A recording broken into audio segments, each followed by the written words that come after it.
Good evening, everybody. Big shout out to Mrs. Marshall and Olivia for creating this platform, and Floyd Entertainment for joining this platform to push it forward and really help keep it going. This poem is inspired by something my dad told me when I was younger, and I just had some ideas and I took it and ran with it. All praises be to God. Amen. Pockets. I remember being in middle school, my dad was teaching me about clothes, showing me how to tie a tie and showing me different types of pants. But I remember one thing that he told me. He said a man should never have too many things in his pockets. He never explained why, never gave me a reason. But as I think about it, he was born in the 50s, so he came from a very gray season. It wasn't even about what you had in your pockets. It was about being the wrong shade in the wrong place at the wrong time. Because that was just a crime in and of itself. Going about your daily routine and running errands could end up grim and very bad for your health. Because those folks, we were taught not to say their names. We were just told to call them the boys in blue. Because those boys in blue had those long black nightsticks and they would beat you till you were black and blue. It was irrelevant what you had in your pockets. You better pray that as they're beating you, they don't knock any of your joints out of their sockets. And seeing a boy in blue that looked like you, melanated too, that was just a fantasy or a dream. Violence by cops, that was just a common occurrence, it seems. Violence by cop during that time period, that was just a common occurrence, it seems. Sometimes I wonder if my melanin is a weapon. Even my caramel chocolate, though it's not the purest or the richest, even with a high-pitched, nasally voice, high energy, attitude bubbly and vibrant, in my skin, I'm still deemed as vicious. Some of those boys in blue still see some ill intent, something behind my eyes that must be malicious. Growing up, we may have been taught that in this country, our skin can be easily viewed as a weapon. Some political extremists will call that indoctrination. Most of us, we just call that perfect preparation. Perfect preparation prevents piss poor performance. See, our parents and grandparents were simply getting us ready. They taught us how to watch, pray, and how to fight. They were getting us ready for that big stage called life. One with challenges, hills, valleys, and occasional bright lights. But even the good times may not come with a curtain and a mic. They had to include moments for that stage with a black paved road, yellow lines, a quick siren, and those red and blue flashing lights. In that moment, what do we need to remember?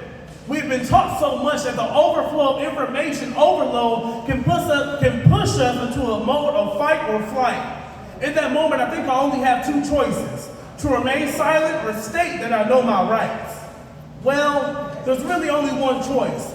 Do whatever you have to do to make it home and stay alive. Do what you got to do to survive. Because in those minutes that pass waiting for assistance, waiting for family, support, or this officer's backup, it's a race against the clock. And it can easily take less than a minute for me to get shot, another cold body, another car in the lot. We have been taught so much, we're not even sure which skill set to use at certain times. Our parents had conversations with us once we turned a certain age about how we were born into the world with two strikes. And in this life, you only get one chance to get it right. One wrong move or one wrong choice that costs you your life. Whether that be awake life or the free life, not behind bars. But what does freedom really look like in America when we are still healing from our ancestors' scars and sometimes receiving new ones? I don't want to be accused or under suspicion of carrying a weapon or weapons. A courtroom shackles and an orange jumpsuit are the last things that I want to step in. When I visited my family in Cleveland, I wanted a new phone. Simply semi-new Android with a screen protector, and my sister was adamant about a good case. One Metro PCS, one stop, one trip. I wasn't concerned about anything being able to carry it on my hip. I just know I didn't want the old daddy with the antenna that flicks. But as I get used to this phone, I ponder. Inside of this shirt, outside of this shirt, I honestly don't want anything on my hip.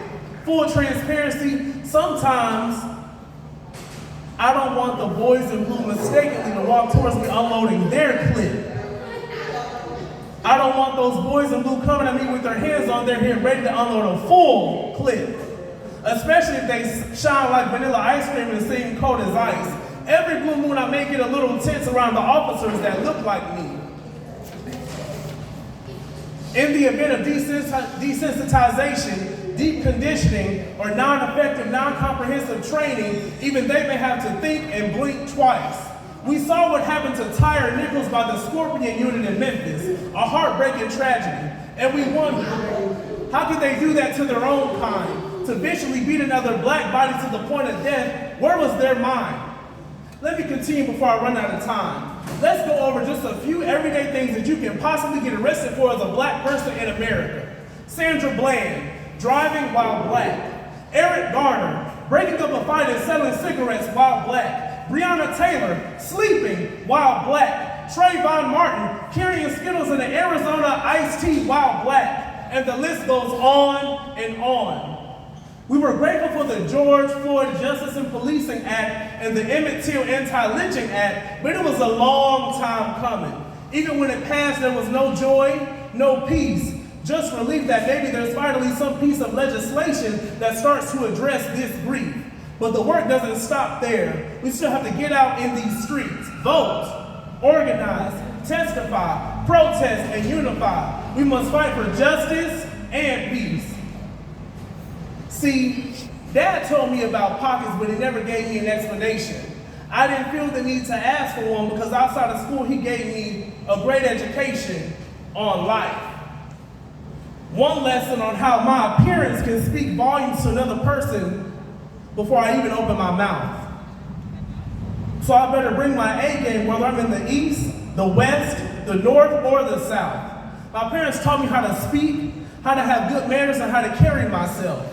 My dad especially taught me how to take extra special care of that suit, that button-down shirt, those dress pants, and that tie, because in this world, they can serve as your armor and sometimes protect your health. Emphasis on sometimes.